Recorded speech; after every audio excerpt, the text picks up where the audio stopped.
성화를 볼 때 예수님이 너무나 잘생기고 멋있는 몸으로 요즘식으로 하면 얼짱의 몸짱으로 십자가에 매달려 있는 걸 보고 제가 그냥 그런 줄 알았습니다. 그런데 조금 철이 들고 뭘 좀 알게 되고 공부를 해보니까 저는 상상화지 실제화가 아니라는 생각이 들기 시작했습니다. 뭐 르노아르가 그렸든 뭐 라파엘이 누가 그렸든 뭐 레오나르도 다빈치가 그렸든 누가 그렸든 다 그것이 실제와는 전혀 상관없는 동떨어진 성화였었습니다. 그러다가 멜 깁슨이라는 이 배우 출신의 감독이 그대로 있는 모습 그대로 영화에 묘사돼서 영화 포스터에 나왔던 패션 오브 더 크라이스트에 영화 나왔던 얼굴을 정말 알아볼 수 없을 정도로 피투성이와 떡이 돼버린 그런 모습이 그게 우리가 알고 있는 예수님이 십자가 달려서 보여주신 모습이라는 겁니다. 그 모습으로 우리의 구원을 위하여 그분은 십자가에 죽으셨고 그렇게 구세주의를 가셨습니다. 우리는 이걸 가리켜 공생의 하이라이트라고 말합니다. 모든 인간에게도 시기가 있습니다. 학령기가 있고요, 졸업한 이유가 있고요, 그 다음에 취업을 하고 뭐 자녀를 낳고 은퇴를 하고 사람마다 시기가 있습니다. 예수님도 사생활과 공생활이 있는데 공생의 3년의 맨 마지막은 결국 십자가였다는 거죠. 오늘 본문은 바로 그 예수님이 공생애를 시작하는 첫 대목을 이렇게 보여줍니다. 자, 13절 다시 한번 같이 보겠습니다. 13절 보여주시고 함께 읽습니다. 13절 좀 보여주시겠어요? 예, 같이 읽습니다. 시작.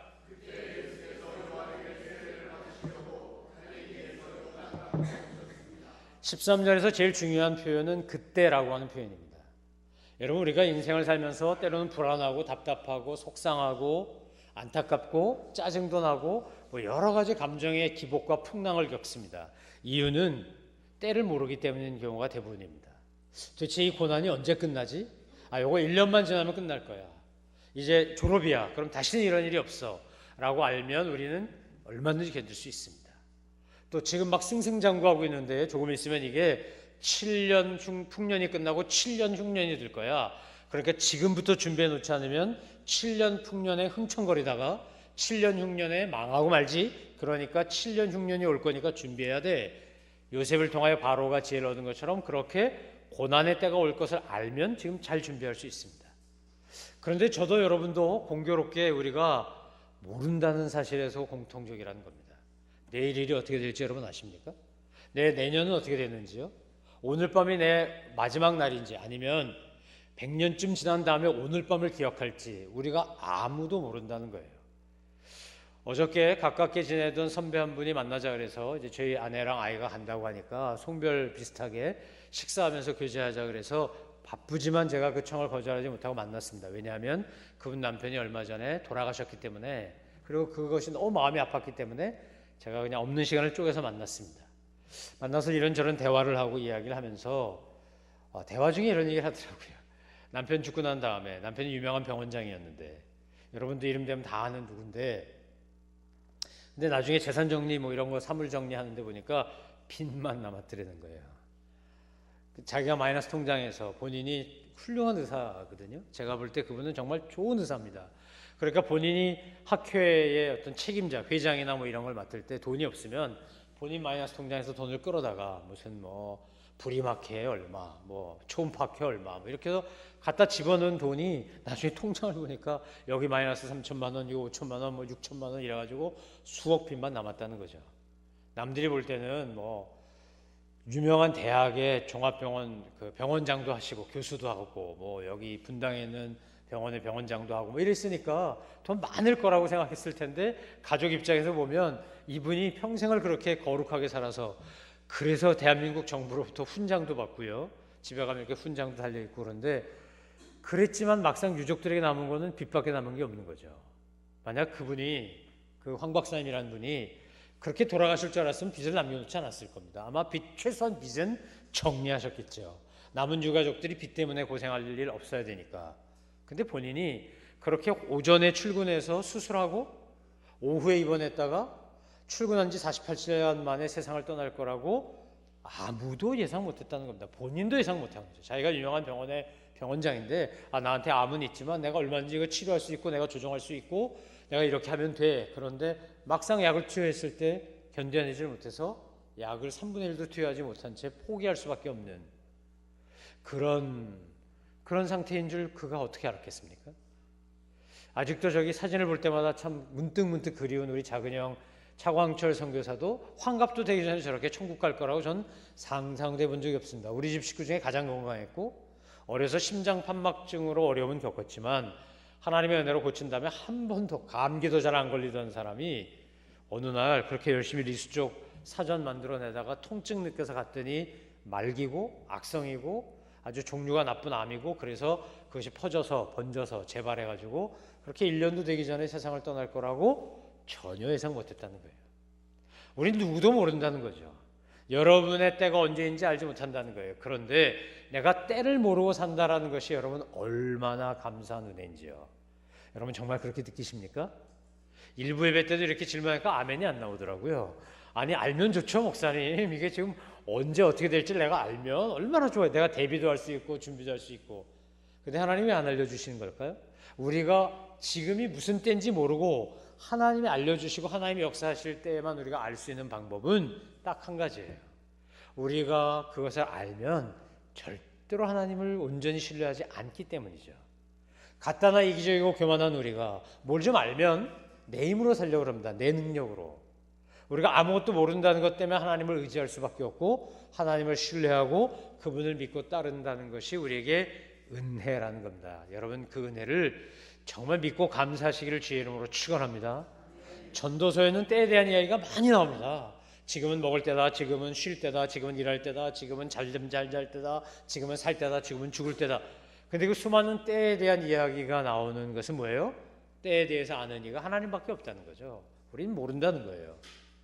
예수님께서 30년 동안 목수인 아버지 밑에서 일본말로 목공대모도 하면서 그러면서 30년을 성실하게 그렇게 목수의 조수로 살았습니다. 분명히 목적을 갖고 오셨는데 예수님이 이 땅에 오신 것은 십자가 달려 돌아가셔서 모든 인류의 죄를 탕감하시는 구세주가 되려고 오셨는데 그런데 예수님이 30년을 사생활을 한 동안에 아무리 기다려도 주님이 이제 때가 됐으니 내가 나가서 인류를 구원해라라고 하지 않아서 예수님은 그저 나사렛에서 갈릴리에서 여전히 이름 없는 목수의 아들로 그렇게 살았다는 거죠.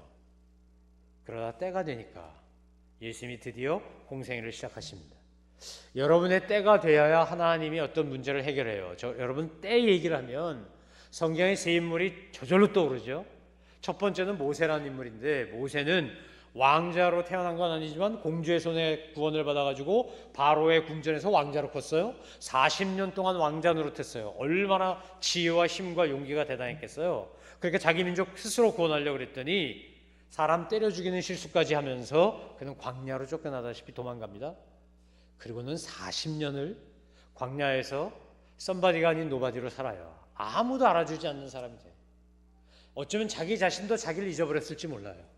그래서 하나님이 불렀을 때 그는 못한다는 소리만 해요. 못한다. 나는 못합니다. 나는 말이 아둔합니다. 나는 할 능력이 없습니다.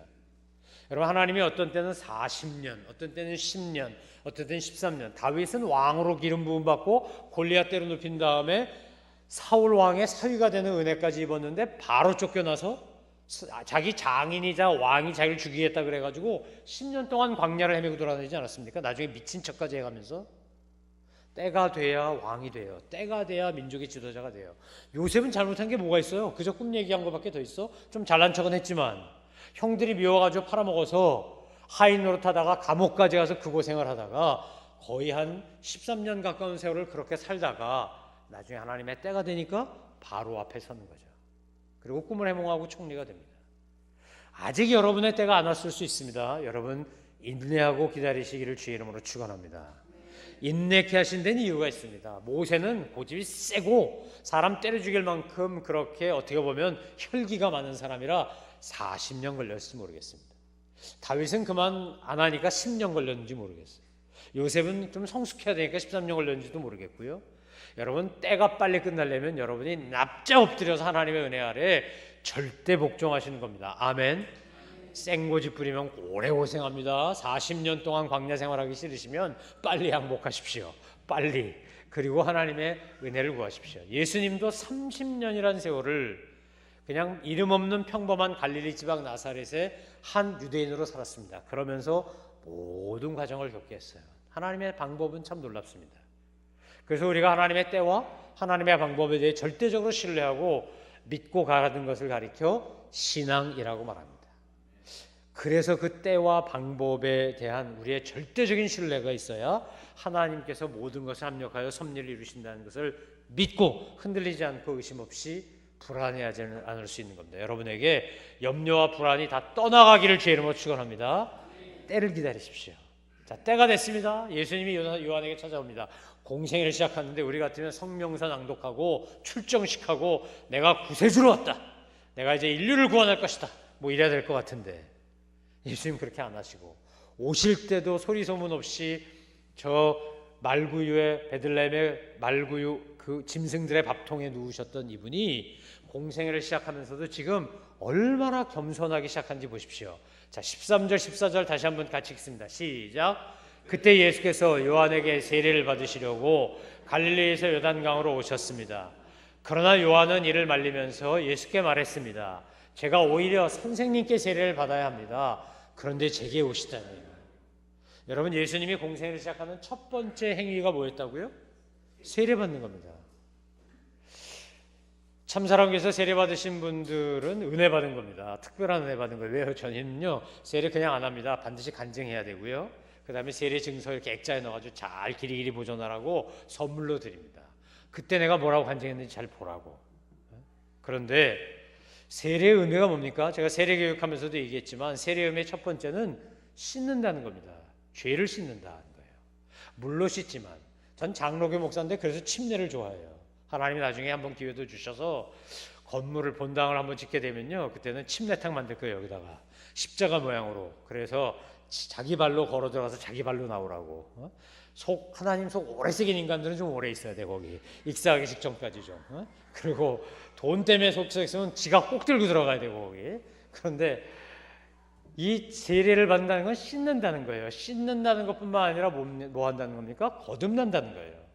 내가 옛사람이 죽고 새사람이 태어난 거예요. 세례 받는 건 죽고 사는 거예요.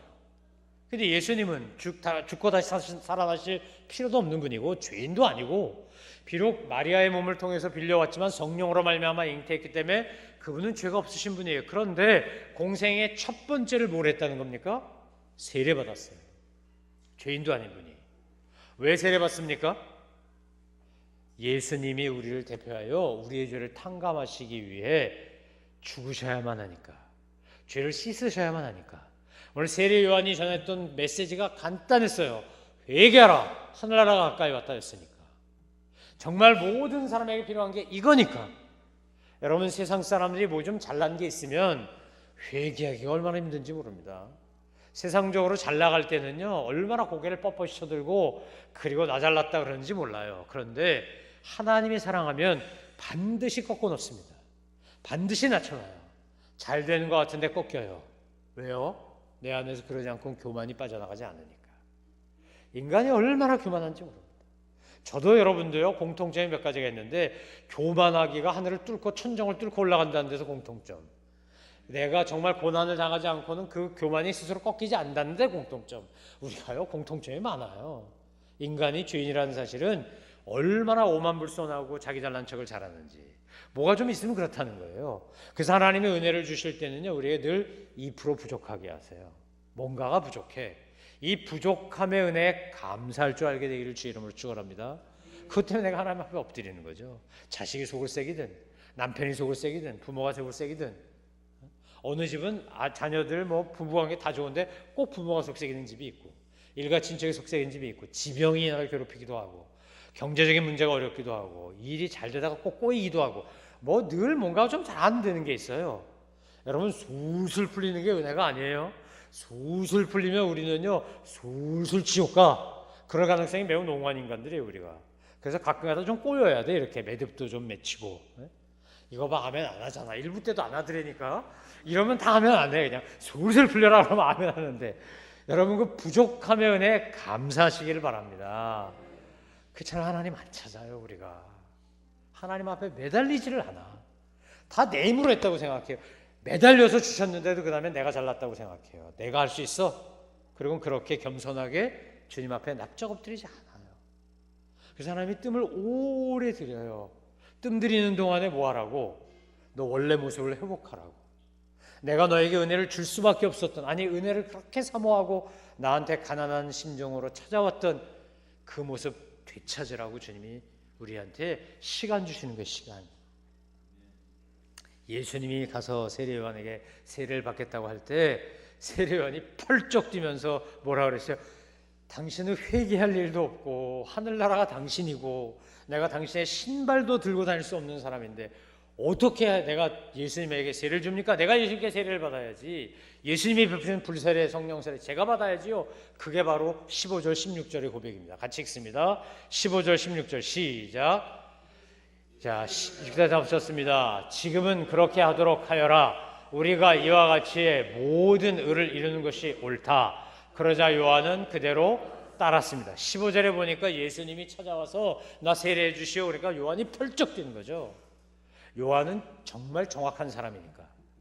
어떻게 내가 예수님을 세례를 줍니까? 예수님한테 내가 세례를 받아야지. 그랬더니 예수님이 하신 말씀이 있어요. 자, 뭐라 그랬습니까? 지금은 그렇게 하도록 해. 우리가 이와 같이 해서 모든 의를 이루는 것이 옳다. 예수님이 세례요한에게 세례받는 이유는 뭐 때문이라고요? 의를 이루기 위해서.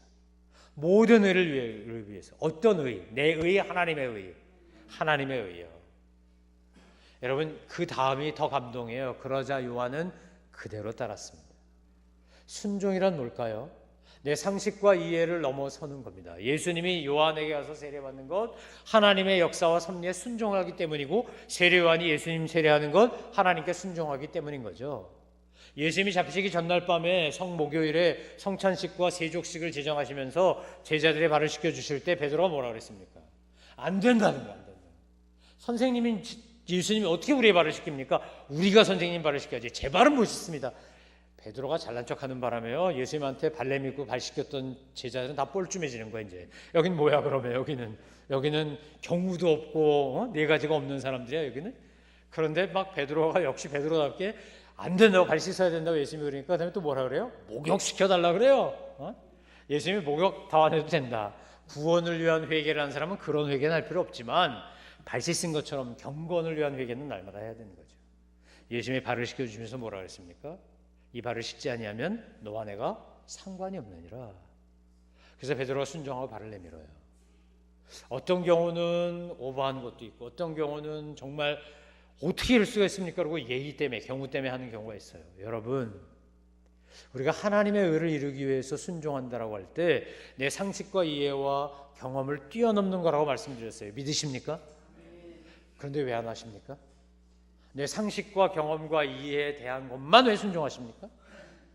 제가 손영원 목사님의 외손주하고 신학교 동기 동창입니다. 서울 장신대 저 광나루에 있는 장로신학대학원 같이 다녔거든요.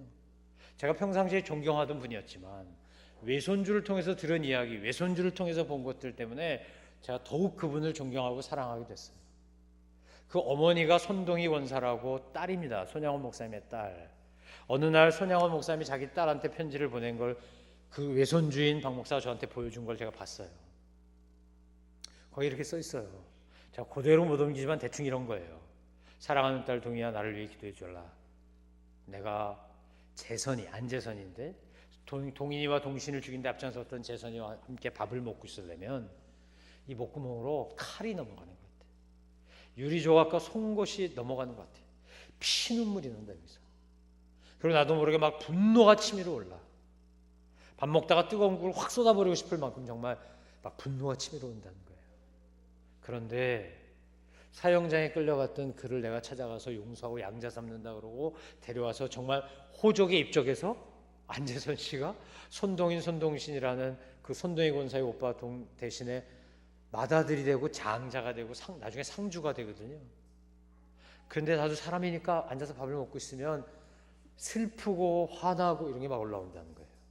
하지만 끝까지 아무 소리 안 하고 밥을 먹는 이유는 주님이 나 같은 것을 위하여 십자가를 달려 돌아가셨는데 내가 왜 저 같은 죄인을 위하여 그 의를 이루지 못하겠는가 하고 해야 된다 해서 하고 있지만 때때로 힘들다, 슬프다, 화난다. 하고 싶지 않을 때도 있다. 그러니까 나를 위해 기도해다오. 뭐 그런 내용이에요. 눈물방울 떨어져 있는 자기 외할아버지가 어머니한테 보낸 편지 저희 동기들한테 이렇게 보여주면서 내가 우리 외할아버지 같이 살고 싶은데 나 그렇게 살 자신이 없어. 나 목사 되기 싫어. 뭐 이러고 투정 부리던 정말 그렇게 너무 훌륭한 스승 조상이 있으니까 내가 스트레스 받아서 못 살겠어. 그러면서 보여줬던 그 편지 읽고 얼마나 우리도 울었는지. 여러분 순종이 뭘까요? 내가 할 수 있는 것만 하면 순종일까요? 세례요한이 어떻게 예수님을 세례를 줘요? 예수님이 왜 세례요한한테 세례를 받아야 돼요? 회개할 일이 아무것도 없으신 분인데. 근데 예수님이 하신 말씀이 뭐였어요? 우리가 이같이 해서 모든 의를 이루는 것이 옳다. 손영원 목사님이 자기 두 아들 그 편지에 뭐라고 하나 그거보다 많이 울었는데 동인이와 동신이가 보고 싶어. 어젯밤도 그 무덤 가서 많이 울었지. 이렇게 써 있어. 야 정말 지금도 눈물이 나 이렇게. 제가 처음에 전임전도사에서 첫 번째 휴가 받아가지고 애양원에 휴가 갔습니다. 휴가를 내서 애양원을 갔는데 그때는 손영원 목사님 묘지까지 이렇게 있죠. 그 세 분의 묘지 앞에 이렇게 서 있는데, 이야, 정말 많은 얘기를 무덤이 하는구나라는 걸 그때 배웠습니다. 양아지 외국인 선교사 묘지에 가도 무덤들이 말을 하죠. 선교사님들의 무덤들, 선교사님의 아기들의 무덤들. 우리한테 말을 해요. 귀가 열리면 들리죠, 그게. 그 애양원에 가서 그 앞에서 정말 목이 뜯겨가며 그 밤에 그분들이 들려주던 이야기를 잊을 수가 없어요. 여러분 순종이란 이런 거예요. 저와 여러분이 우리의 힘을 하려고 하면 못합니다. 여러분 사람을 잘 대해주고 온유하고 겸손하게 아주 나이스하게 젠틀하게 인간관계 맺다가도 어느 날 막 이런 게 올라오면요 미워 죽잖아. 우리는 말 한마디 하기 싫잖아. 꼴도 보기 싫잖아. 얼굴만 봐도 막 짜증이 나잖아. 그냥 생각만 해도 화가 나잖아. 그냥 우리 힘으로 못하죠. 어떻게 우리 힘으로 하겠어요? 오늘 예수님이 세례 요한이 합동으로 듀엣으로 합작품으로 하나님의 의를 이루어 나갈 때 놀라운 일이 16절과 17절에 벌어지는 거죠. 저는 저와 여러분이 우리 힘으로가 아니라 주님의 능력으로 정말 하나님의 의를 이루어가는 분들 되시기를 주의 이름으로 축원합니다. 그래서 자기의 부족함을 깨닫고 아는 것은 은혜예요. 이건 정말 은혜입니다. 여러분 어떤 때는요 지금 이게 반드시 돼야 될 것 같아요. 저도 최근에 그런 일을 겪었어요. 작년에 제가 섬기던 교회에서 입당 예배 드릴 때 저하고 우리 그 당시 성도들이 힘을 모아서 땅을 사고 그것이 땅값이 오르고 그래서 건물 사고 레노베이션하고 들어갈 때 비단푼 없이 들어갈 수 있는 몇백만 불이나 되는 거를 아주 정말 은혜로 들어가서 그래서 감사해가지고 추천받아가지고 가서 온 가족에 가서 입당 예배 설교하고 잘 대접받고 돌아왔어요. 작년이 20주년이었어요. 작년에 부를 줄 알았는데 안 부르더라고. 근데 사람이니까 좀 섭섭해. 인간적으로 좀 섭섭해요. 야 벌써 잊었나? 그런 거지 뭐 잊는 거지. 그렇지만 좀 섭섭한 건 섭섭한 거잖아요. 근데 작년에 안 갔다 온 게 합력의 선을 이룬다는 걸 최근 올해 알았어요. 야 이것 봐라. 하나님이 하시는 건 이런 거구나. 우리는 그때 섭섭했지만 우리는 그때 안 돼서 속상했지만 우리는 그때 뭐가 좀 안 풀린다 그래서 힘들어했지만 그런데요 만약 그때 하나님이 그렇게 역사하지 않았다면 얼마나 큰 일이 있을 수 있었을까? 제가 그랬지요. 우리 은성이가 어머니 회갑이라고 모시고 지난주에 효도 관광 갔다 왔어요. 일본에 온천 여행 갔다 온다 그러면서 주말 끼고 가서 예배 못 오니까 죄송합니다 이러고 신고하고 갔거든요. 제가 그렇게 알고 기도하고 가서 예배 잘 드리시라고 거기서 가족들끼리라도 모여서 예배 드리라고. 일본은 교회가 많지 않으니까. 잘 갔다 왔어요. 얼굴이 그냥 뽀해가지고 반짝반짝해가지고 오셨어. 일본 물이 좋구만 뭐 이러면서 농담했는데 덜컥 지진 났다는 거 아니야. 그러니까 며칠 지났는데 지진이 났어요. 거기가. 만약에 이번 주말에 여행 가려고 그랬으면 어떡할 뻔했어. 하나님이요 오묘하게 역사하시는 거죠. 우리가 순종을 하면 역사가 일어나는데 순종을 안 하면 역사 안 일어나는 경우가 하나님의 시간표와 관계될 때가 얼마나 많은지 몰라요. 그래서 예수님이 말씀하신 거예요. 지금은 그렇게 하자. 지금은 그렇게 하도록 해야 된다. 지금은 그럴 때다. 사랑하는 성도 여러분, 하나님이 여러분에게 주시는 시간에 화급을 다투고 뭔가를 요구하시거나 아니면 충분한 기간을 주고 뭔가를 요구하실 때 여러분 순종하셔서 주님의 의를 이루시기를 주의 이름으로 축원합니다. 그렇게 세례를 받고 나서 예수님이 쫙 올라오니까 자 16절 보입니다. 뭐가 보여요? 자 16절 시작. 예수께서 세례를 받으시고 물속에서 올라.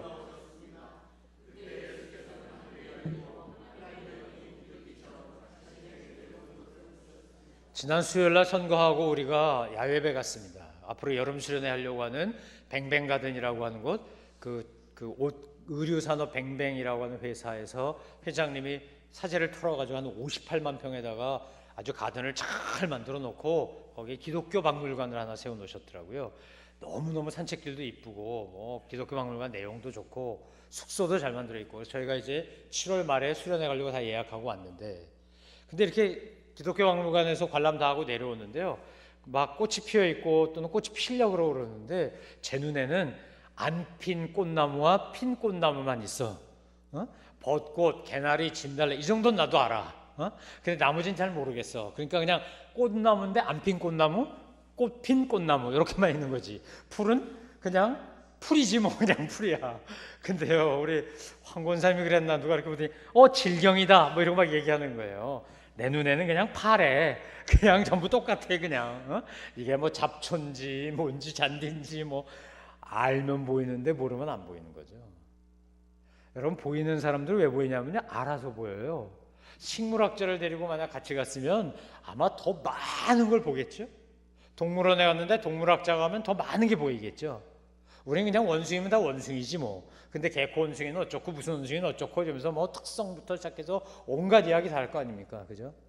그런데 알아야 보인다는 거예요. 예수님이 지금 세례받고 올라오는데 뭐가 보였어요? 자, 물속에서 탁 올라오시니까 하늘이 열리고 하나님의 영이 비둘기처럼 자신에게 내려오는 것을 보셨어요. 오늘 아침에 여러분이 탁 눈뜨고 일어났는데 성령님이 여러분을 탁 덮고 있는 게 보이셨나요?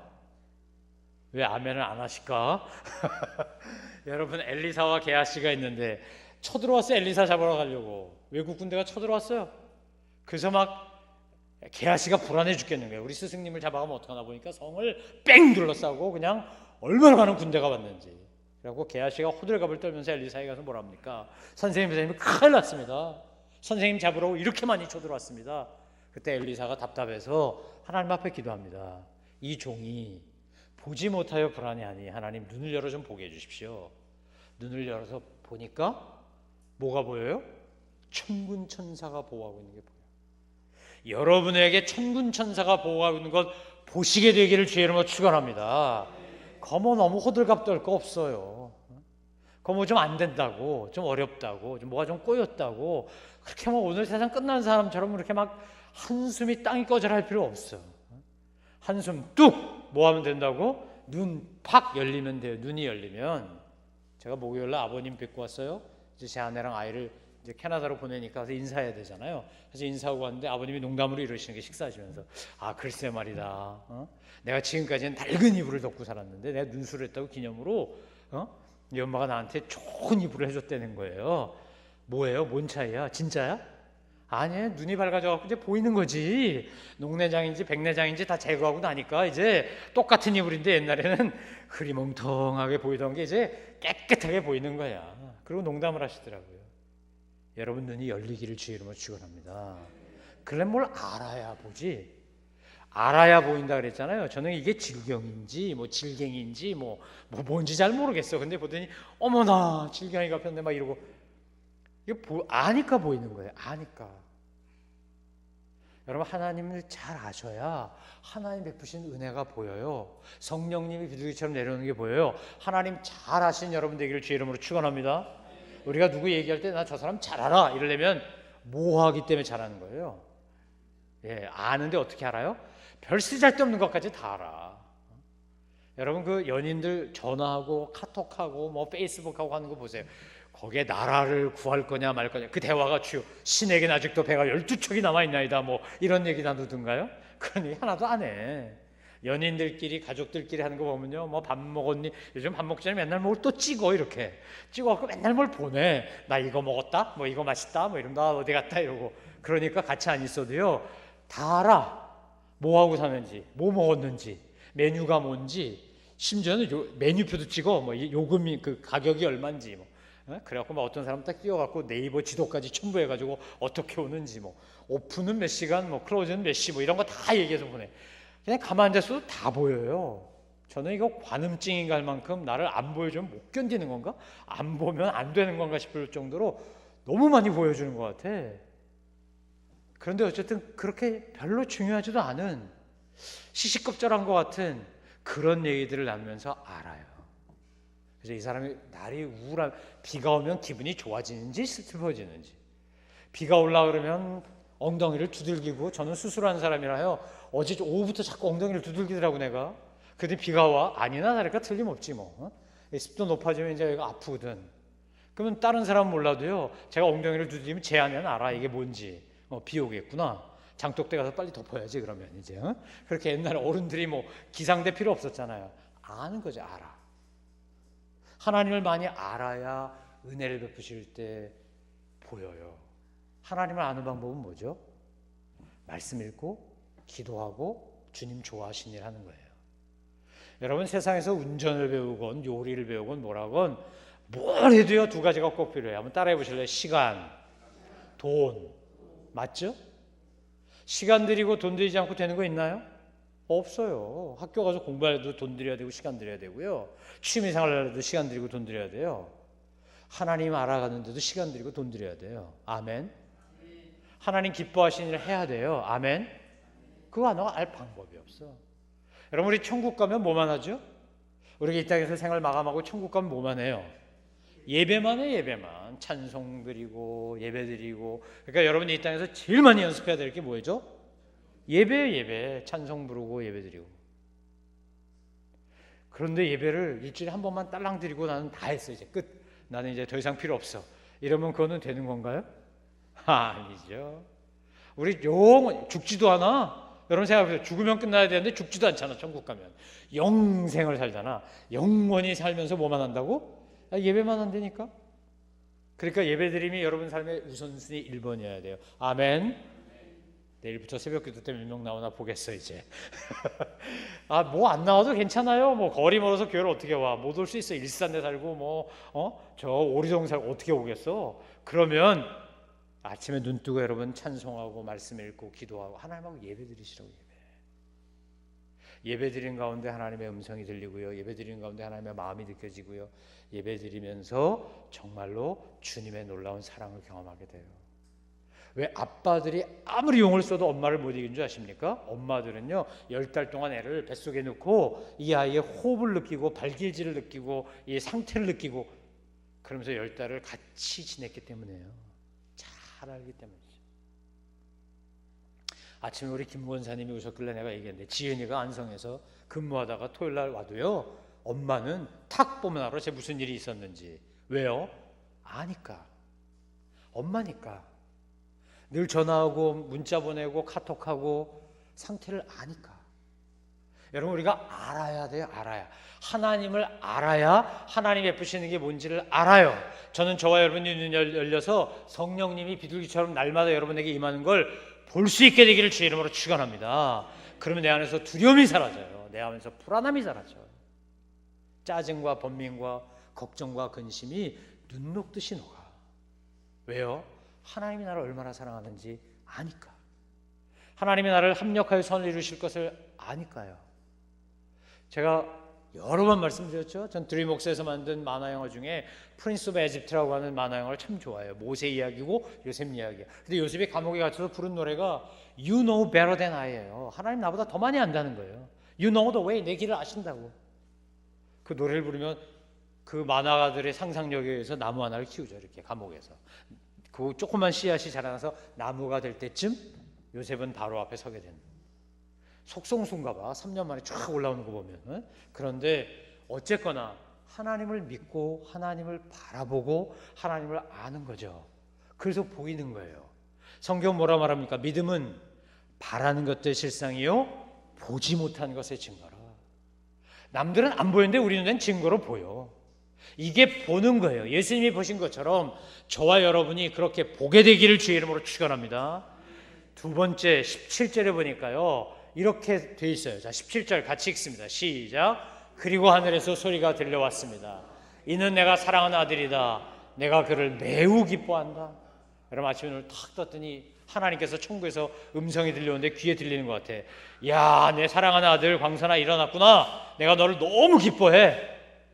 잘라 그랬더니 내가 사랑하는 아들 잘 자. 굿나잇. 이러고 여러분에게 말씀하시는 거 들리죠? 아무도 왜 아멘 안 하는겨? 어? 이게 귀가 열려야 들리지. 제가 손양원 목사님의 편지를 읽는데 정말 손양원 목사님을 향해서 하나님이 저러셨겠구나. 양원아 양원아 내가 너를 너무 사랑한다. 너는 내가 정말 기뻐하는 아들이다. 너로 인하여 복음이 뭔지, 너로 인하여 십자가가 뭔지, 너로 인하여 하나님의 그 헤세드 사랑이 뭔지, 아가페가 뭔지 네가 보여주었구나. 내가 사랑한다.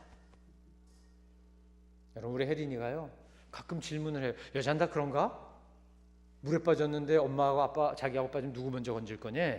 이렇게 얘기해. 그럼 제가 아주 의문의 현답을 합니다. 팔이 두 개지롱 동시에 꺼내야지. 이렇게. 야, 셋이었으면 큰일 날 뻔했어. 우리 이 목사님 어떡하나? 5이나 되는데.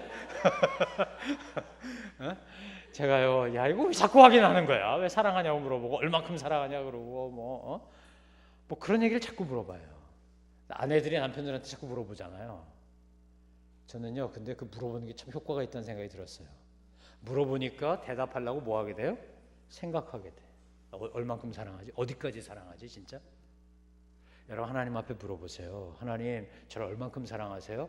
그럼 하나님은 늘 뭐라고 대답해요? 내가 너를 이만큼 사랑한다. 이게 십자가예요. 이게 십자가. 그리고 주님이 물어보실 거예요. 너 나 사랑하냐? 예수님이 베드로에게 물어봤듯이 너 나 사랑하냐? 이게 베드로의 정직한 대답은 뭐였습니까? 내가 3번씩 부인하고 주님 모른다고 저주할 만한 그 정도밖에 저 사랑 못합니다. 이게 베드로의 정직한 대답이었어요. 순종하고 세례관에게 세례받고 올라오니까 세례관이 세례를 하니까 하늘문이 열리고 비둘기 같은 성령이 말 뿐만 아니라 음성이 들리는 거지.